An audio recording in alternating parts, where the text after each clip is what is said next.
Ma chérie, tu as décidé de te marier avec cet homme-là. Parce que tu dis qu'il est l'homme de ta vie.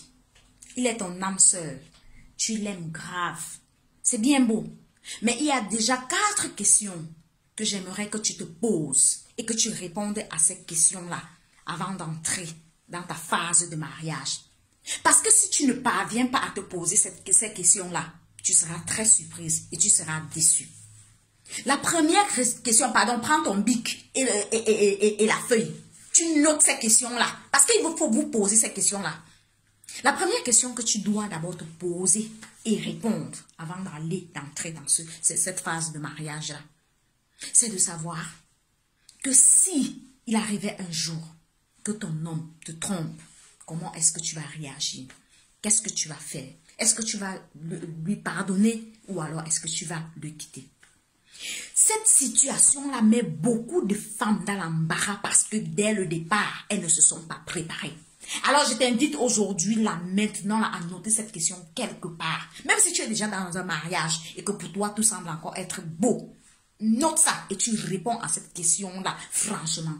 La deuxième question que tu dois te poser, c'est de savoir s'il arrivait que tu apprenais que ton homme a eu un enfant dehors pendant que vous êtes ensemble là et qu'il veut prendre cet enfant. Qu'est-ce que tu vas faire? Comment vas-tu réagir? Est-ce que tu vas accepter ou pas? Ça, c'est la deuxième question que tu dois te poser.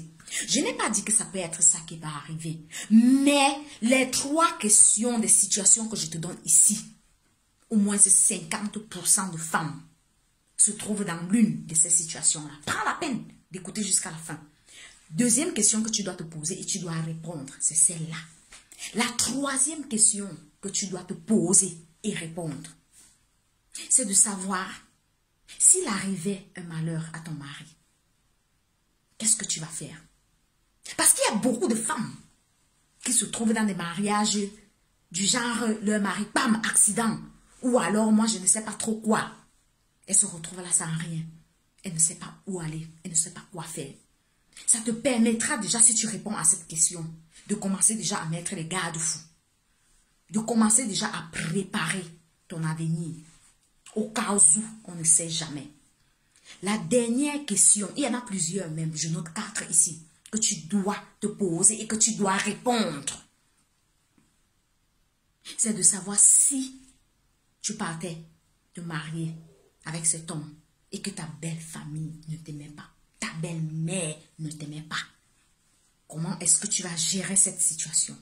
Comment est-ce que tu vas réagir? Ça, c'est la 4e question que tu dois te poser.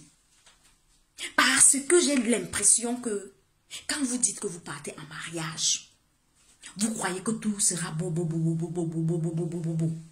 Ce sera Alice au pays des merveilles.